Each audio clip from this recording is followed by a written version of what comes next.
মধ্যে। এগুলি মহেশপুরি art silk, মানে এত একটা সফট সিল্ক হয়, বাড়ি মানে বলে দিলাম আমি 90% সিল্ক থাকে, বাকি পার্সেন্ট জরি এবং কটনের উপরে বেস থাকে, বাট সবগুলো হলো ন্যাচারাল ফাইবার্সের উপরে। আর ব্লক প্রিন্ট করা, ভেজিটেবল ব্লক প্রিন্টের উপরে যাচ্ছে, ভেজিটেবল কালার করা যাচ্ছে। এটার মধ্যে কোনো কিছুই আর্টিফিশিয়াল, কোনো কিছু কেমিক্যাল ডাইফাই কোনো কিছু নেই।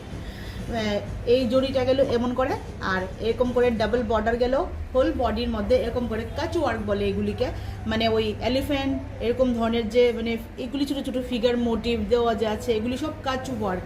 গুজরাটি একটা কাচ ওয়ার্ক, মানে কাচের একটা থাকে, এই ওয়ার্কটা কি এই যে পুরো বডিটা এমন করে গেছে। কালারটা অ্যাজ ইট ইজ, এখানে যা আসছে এটা থেকে একটু স্লাইট একটু ডিফারেন্ট হতে পারে, অনেক সময় অনেকগুলি কালার মানে ঠিক ঠিক আসে না আর কি।